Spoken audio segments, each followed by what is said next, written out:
So আমার without oil fish fry ready. তো দেখে নিই কেমন হলো।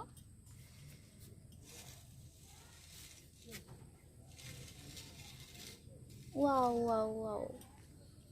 সো এরকম একটা ইউনিক রেসিপি পেতে আমার চ্যানেলটা সাবস্ক্রাইব করে রাখবেন। আর যদি পছন্দ হয় তো লাইক কমেন্ট অবশ্যই করবেন, আগে বন্ধুদের সাথে শেয়ার করে দেবেন। আর আমি দেখিয়ে দিচ্ছি মাছটা কতটুকু সফট হয়েছে, একদম সফট হয়েছে মাছ। আমি অয়েল ফ্রি ফিশ ফ্রাই করার জন্য আমি একটা কলা পাতা নিয়ে নিয়েছি, এবার সাইজ করে কেটে আর সেটাকে ছেঁকে নেব, একটু সফট হয়ে যাবে ছেঁকে নিলে।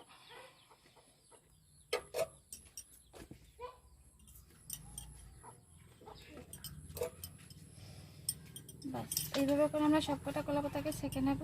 তো একদম অয়েল ফ্রি ফিশ ফ্রাই বানানোর জন্য আমি এখানে 2 পিস ফিশ নিয়েছি, আমি এখানে পমফ্রেট নিয়েছি, আপনারা যারা যে কোনো ফিশ দিয়ে করতে পারেন। আর তার মধ্যে দিয়ে দেবো হলদি গুঁড়ো, আর দেবো পরিমাণ মতো লবণ, আর দেবো কাশ্মীরি রেড চিলি, তো কালারটা সুন্দর হবে। আর এখানে আমি একটা ছোটো সাইজের পেঁয়াজ আর 2টো কাঁচা লঙ্কা একদম মিহিভাবে ইসে করে নিয়েছি, কুচি করে নিয়েছি। তো এটাও দিয়ে দেবো, দিয়ে সেটাকে ভালোভাবে মিশিয়ে নেব। আমার ফিশগুলো আমি ভালোভাবে মেখে নিয়েছি মশলার সাথে। এবার নিয়ে নিলাম কলা পাতা, আর সেটা আমরা আগুন দিয়ে ছেঁকে নিয়েছি সফটের জন্য। তো তার মধ্যে আমরা এক পিস রাখবো, তার সাথে কিছুটা পেঁয়াজ দিয়ে দেবো ওর উপরে, দিয়ে সেটাকে জাস্ট আমরা একটা ফোল্ড করে নেব। এখানে বাঁধা ঝামেলা নেই, জাস্ট ফোল্ড করলেই হয়ে যাবে।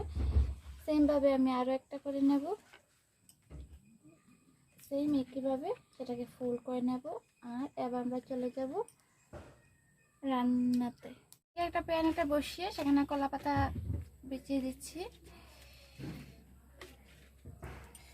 আমি এখানে আরও একটা কলা পাতা দেবো, আমি এখানে 2টো কলা পাতা দিলাম। আমাদের এই ফিশগুলো দিয়ে দেবো।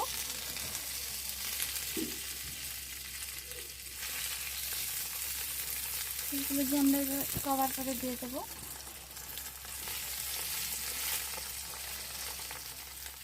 আঁচটা কম করে নেব,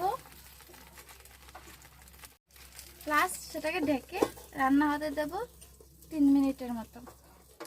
তো 3 মিনিট হয়ে গেলে আমরা ফিরে আসলাম, দেখে নিই।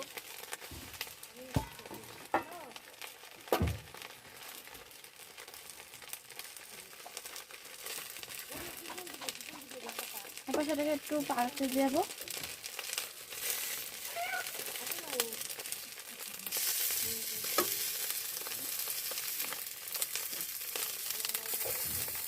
এইভাবে আরও 2-3 মিনিট আমরা হতে দেবো, আবার ঢেকে দিয়ে দেবো। 2-3 মিনিট পর ফিরে আসছি আবার।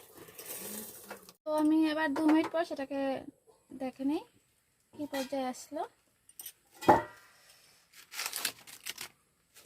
হ্যাঁ, এবার আমাদেরটা হয়ে গেছে।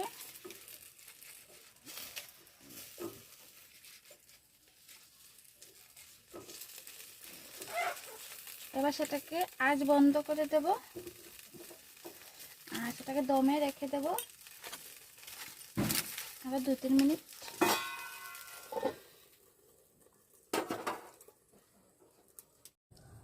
সো আমার without oil fish fry ready.